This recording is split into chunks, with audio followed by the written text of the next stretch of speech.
Bismillahirrahmanirrahim. Assalamualaikum warahmatullahi wabarakatuh.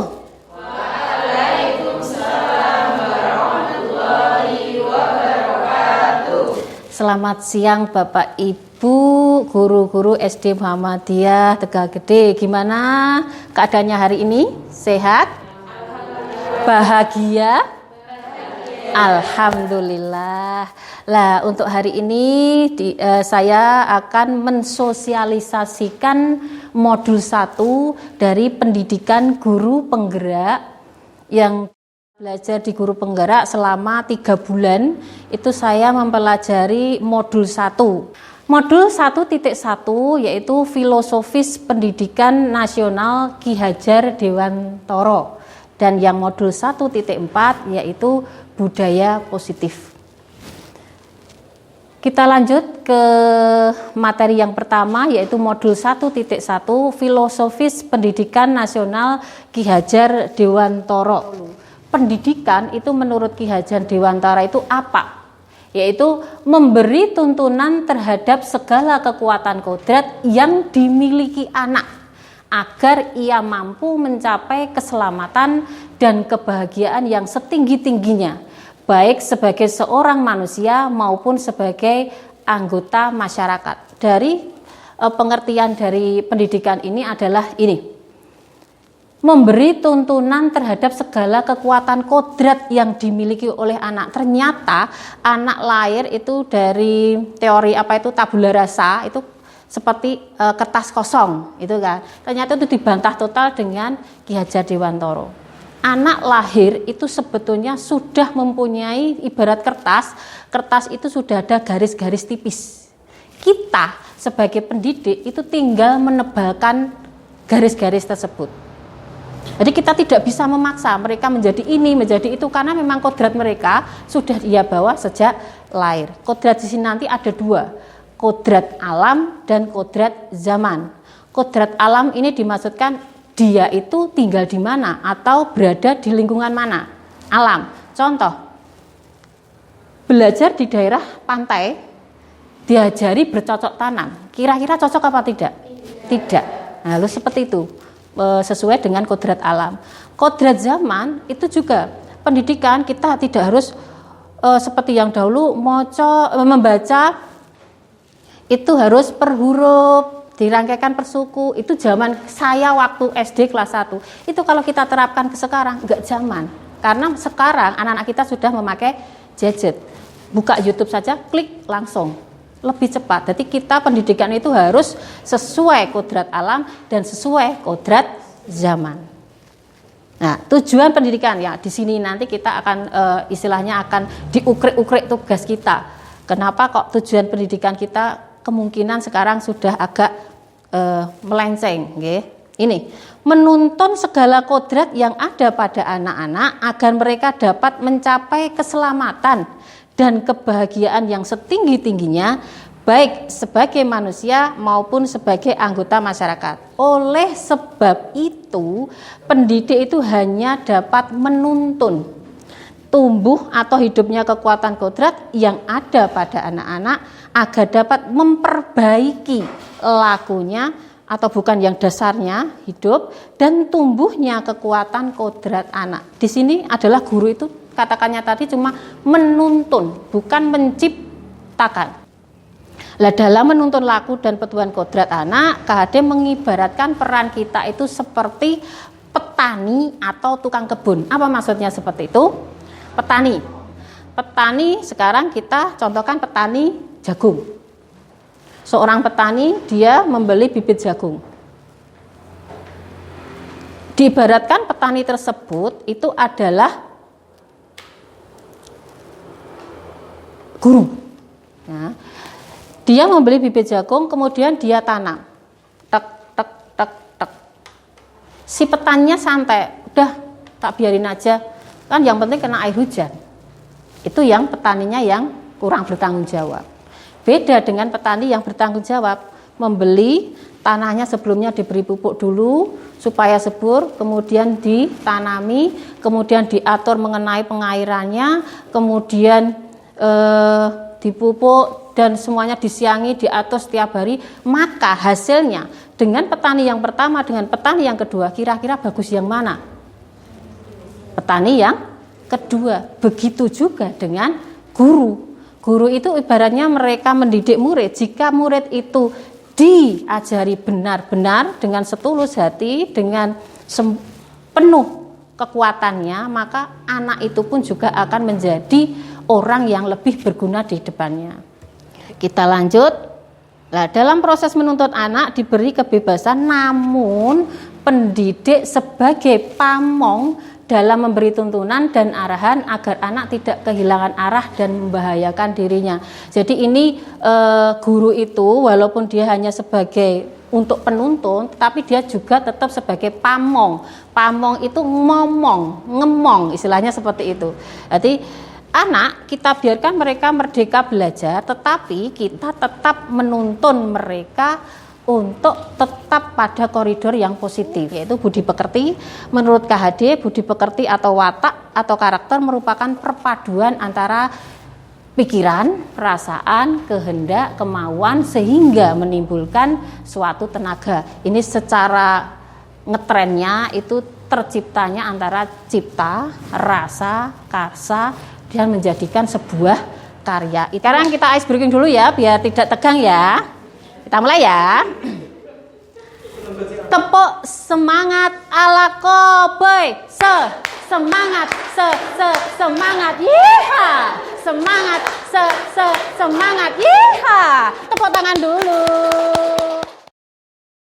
Sebelum kita meninggalkan modul 1.1, langkah-langkah apa yang saya tempuh setelah saya belajar di modul 1 itu sudah saya terapkan di kelas 6 dan sudah saya wujudkan berbentuk video.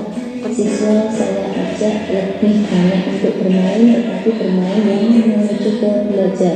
Ya, saya berhentikan sampai di sini dulu karena yang saya poinkan adalah ini.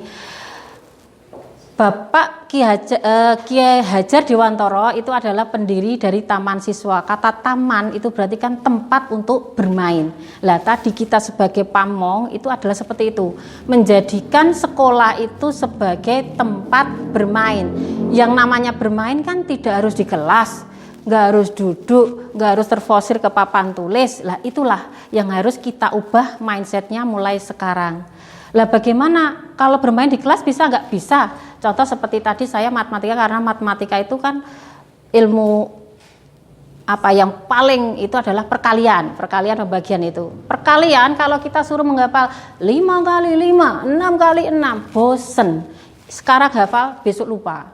Nah itu kalau saya prosesnya adalah tiap hari saya ubah dengan permainan. Seperti di sini tadi saya bermain dengan snowballing. Jadi anak itu menulis soal, kemudian mereka meremas kertas itu, kemudian dilemparkan, yang mendapatkan maka harus menjawab. Terus yang lain lagi tadi seperti tema itu kalau yang banyak hafalan itu gunakan mereka yang belajar nyantai. Seperti kemarin kita temanya wirausaha, itu adalah sifat-sifat seorang wirausaha itu banyak sekali. Jika dihafalkan pun juga akan kesulitan. Akhirnya saya rangkum ke dalam lagu Cendol Dawet. Kenapa saya ambil Cendol Dawet? Karena pasti mereka semua bisa. Seperti itu. Apa yang mereka suka, ayo kita terjun ke dalamnya. Sekarang yang nanti akan kita bahas di budaya positif itu ada 6 poin. Yang pertama adalah perubahan paradigma. Ya. Perubahan paradigma. Perubahan berarti kan kita akan merubah paradigma yang selama ini kita kerjakan supaya itu berubah dan menjadi lebih positif ya. Yang pertama yaitu ilusi guru mengontrol murid. Ini banyak sekali kita temui di saat ini. Kadang kita menginginkan murid itu, Mbak, kamu harus duduk yang rapi, seperti itu. Seolah-olah guru ini adalah yang mengontrol mereka. Padahal mungkin bisa si murid itu nanti duduk, tapi di dalam hatinya karena terpaksa. Nah itu nggak boleh. Yang kedua yaitu bahwa semua penguatan positif efektif dan bermanfaat. Mungkin menurut kita kalau menyuruh anak untuk diam itu bagus untuk kita karena kita bebas untuk menerangkan. Hei anak-anak diam, ini Bu Guru mau menerangkan. Itu kan apa aja itu sebenarnya positif supaya anak-anak tenang. Tapi di balik itu mungkin ada anak yang merasa aku sebetulnya pengen usul, lah ning kon diam, ya wes diam, maka mereka tidak akan berkembang. Ada miskonsepsi lagi yaitu bahwa kritik dan membuat orang merasa bersalah dapat menguatkan karakter. Kadang dalam suatu masalah di sekolahan ada anak yang melakukan kesalahan. Misalkan Ibu Eka menjadi orang murid. Nak Eka atau Mbak Eka. Mbak Eka itu melakukan suatu kesalahan. Terus saya sebagai guru mengkritik, Eka, kamu tadi mengambil barang itu tidak bagus. Itu namanya mencuri, perbuatan dosa. Lah, tidak tahu ternyata terus dia nanti akan merasa bersalah kan, aku berdosa. Padahal mungkin si Eka itu tadi mengambil itu mungkin ada niat-niat tertentu yang mungkin tersembunyi, yang dia anggap itu memang alasan dia untuk mengambil. Itu sebenarnya kita nanti harus mengoreksi. Itu nanti masuk ke restitusi ya di bagian belakang. Jadi kita itu tidak harus memvonis siswa langsung letterlek, itu nggak boleh. Yang keempat yaitu ilusi bahwa orang dewasa memiliki hak untuk memaksa. Ini juga banyak sekali. Kadang kita merasa orang yang lebih tua, wes pokoknya ya kudu manut. Seperti kamu harus taat sama guru, kamu harus ikut dengan bu guru. Ini salah. Tapi kayaknya juga tegang lagi. Kita selingi ya. 1,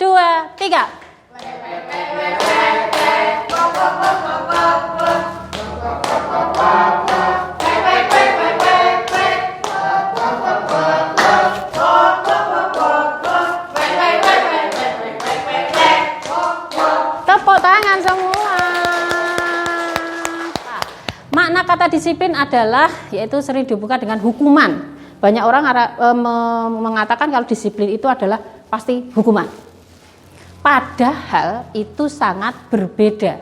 Karena belajar tentang disiplin positif itu tidak harus memberi hukuman, bahkan justru hukuman itu adalah salah satu alternatif terakhir atau mungkin tidak sama sekali. Poin selanjutnya yaitu keyakinan kelas, hukuman, dan penghargaan kelas. Ini saya percepat. Untuk keyakinan kelas ini, kenapa keyakinan kelas bukan tata tertib kelas? Apakah sama itu? Hampir mirip tapi beda. Kalau kita kan terkenalnya di papan-papan itu tata tertib sekolah, tuh kan? Sekarang itu nanti kita harus membuat namanya keyakinan kelas. Kenapa dikatakan keyakinan bukan tata tertib? Saya beri clue seperti ini. Panjenengan datang ke sini tadi naik motor membawa helm. Saya tanya, jenengan pakai helm itu, jenengan berkeyakinan helm itu akan memberikan keselamatan pada jenengan? Memberi keyakinan pada jenengan? Iya. Lah, itu kan keyakinan, bukan tata tertib, aturan. Lah kalau keyakinan kelas itu bersifat abstrak. Maksudnya seperti ini. Menghargai teman dalam satu kelas. Itu kan nggak bisa dilihat kan, menghargai. Apa wujudnya menghargai? Bila ada teman datang, terus memberi salam. Itu kan menghargai orang ditoke baik. Ben, ya ini dia masuk sendiri. Lah ini loh kita bangun budaya positif seperti ini. Mengucapkan kata kotor, itu kan juga tidak bisa dilihat, abstrak lah itu. Nah, kelebihan dari keyakinan kelas berarti nanti jangan dengan kata-kata yang negatif. Tidak boleh mengucapkan kalimat kotor, bukan seperti itu. Diganti. Membiasakan berbicara dengan sopan santun, jadi dengan positifnya, seperti itu. Lanjut. Sekarang kita ke hukuman. Nah, bedanya hukuman dengan nanti yang namanya restitusi dan lain-lain itu ini.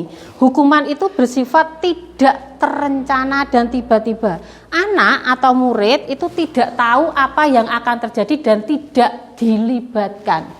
Tahu-tahu hukuman itu hanya bersifat satu arah dari pihak guru yang memberikan dan murid hanya menerima suatu hukuman. Murid kita jangan mengambil langkah hukuman jika tidak sangat terpaksa, karena ini efeknya ternyata nanti banyak sekali di jangka panjang, jangka pendek, bahkan itu nanti bisa membawa dendam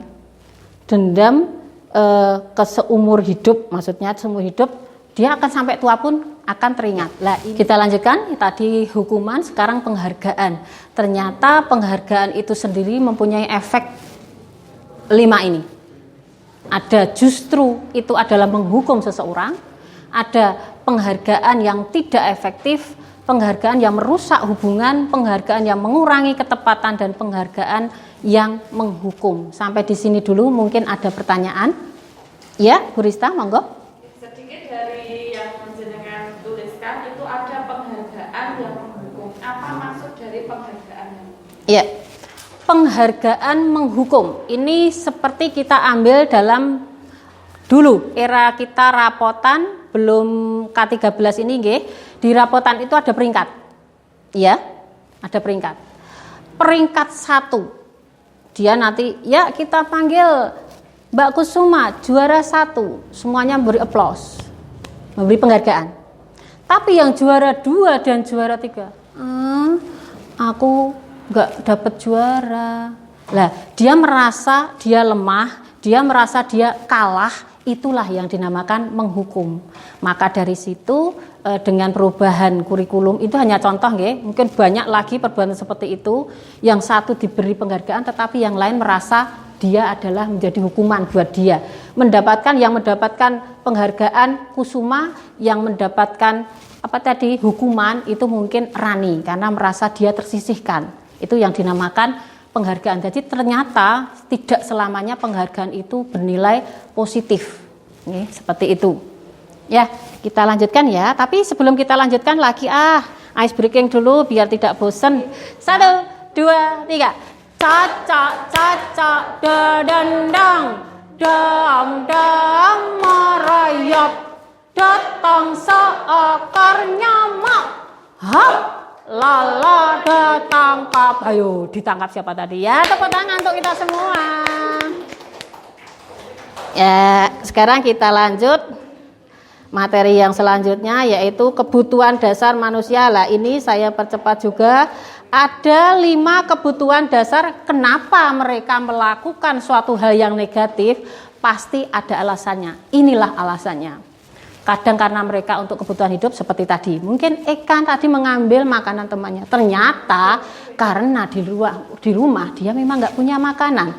Dia mau ngasihkan ke adiknya. Nah, dia melakukan hal negatif itu karena ada kebutuhan dasar ini. Yang kedua, cinta dan kasih sayang. Kadang-kadang ada anak yang over karena pengen diperhatikan, mendapatkan kasih sayang dari guru misalkan.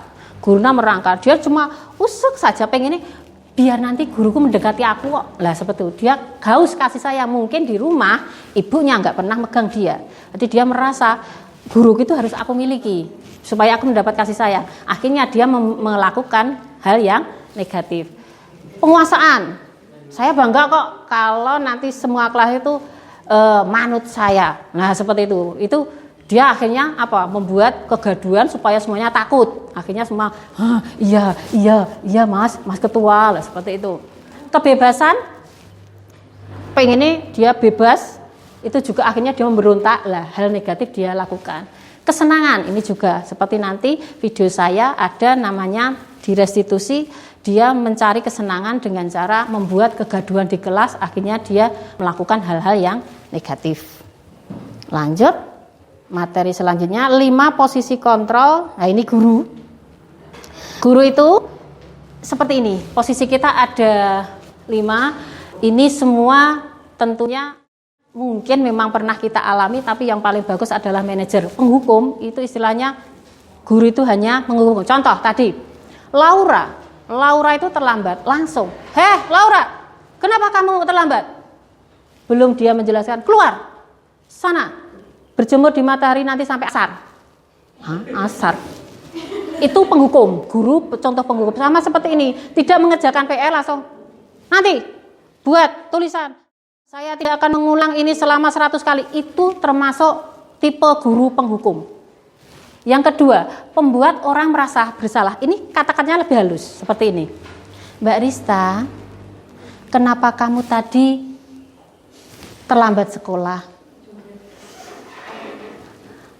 Ibu guru kecewa sama kamu. Nah, dia merasa sedih. Dia merasa bersalah. Lah, ini tipe guru yang kedua. Yang ketiga, teman. Ganti lagi. Oh, Merinda. Ini muridnya namanya Merinda gitu. Merinda. Ini kalau teman itu seperti teman. Mbak Merinda, kok kamu telat sih? Masa jam segini baru datang? Iya Bu Guru.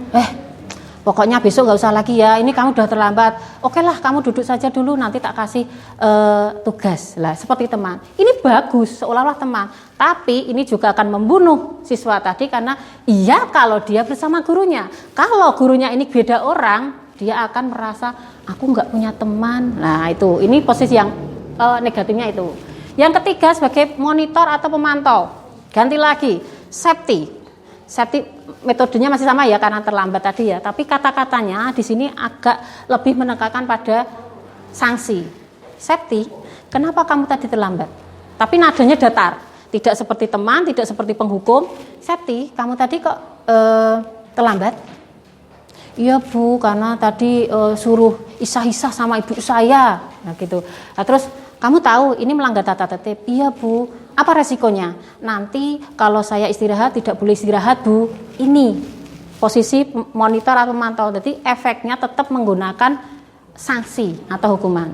Yang kelima yaitu manajer. Manajer itu adalah memberi kesempatan anak untuk bertanggung jawab memperbaiki kesalahannya. Jadi ditekoi tadi.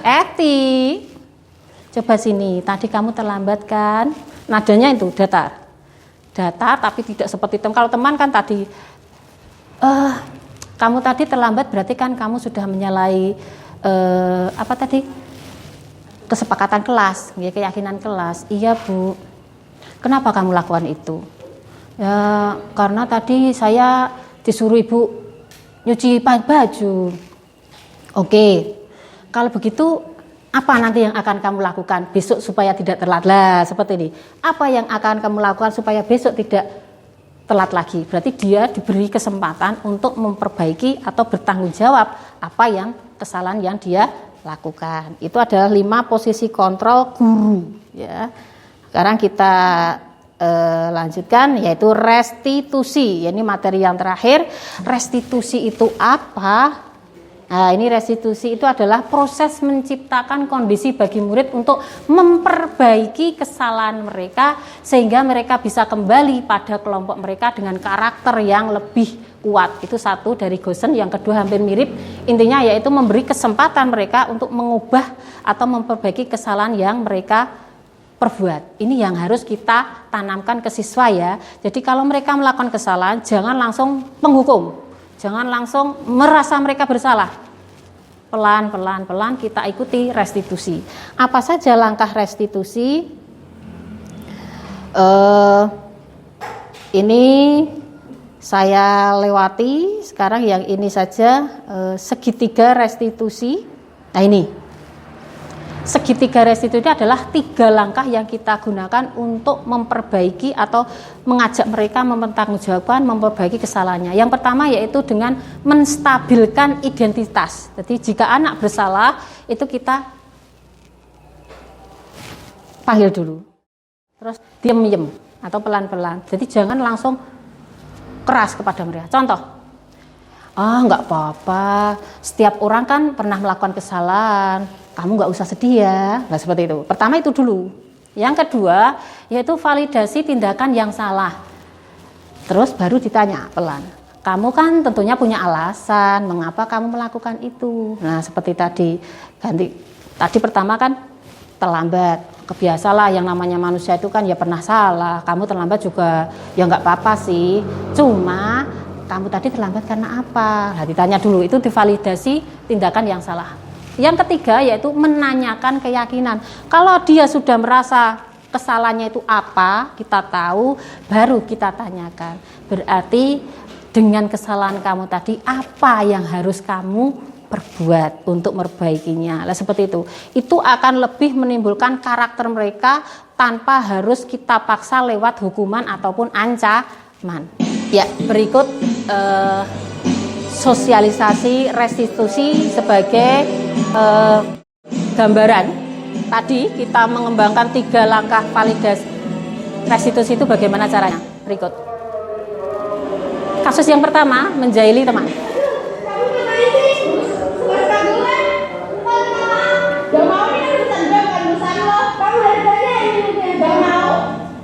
Nah, ngeyel ini, muridnya ngeyel. Ini loh, dia sudah menjadi saya, langsung ngambil saya itu pada dia yang sudah ada pakai mata. Orang lu yang juga gue. Ini bu gurunya kelas 6. Ini loh punya, ini bapak saya sampai minuman saya tumpah. Astagfirullahaladzim, kenapa ini air namanya basah semua seperti ini? Kenapa Mbak Agis? Kamu yang apa tadi? Kenapa? Nah, supaya menenangkan dia dipanggil ke ruang kantor karena untuk menjaga mental dia di hadapan temannya. Mbak Aulia dan Agis. Ya Bu. Ya, sampai di sini ditenangkan dulu. Kenapa kamu tadi melakukan seperti itu? Ya, saya suka saja. Nah, kebutuhan dasar, Kamu suka? pengen mencari kesenangan. Iya, ini nakal banget kok. Setelah suka dari teman-teman yang lain. Gitu mbak, betul.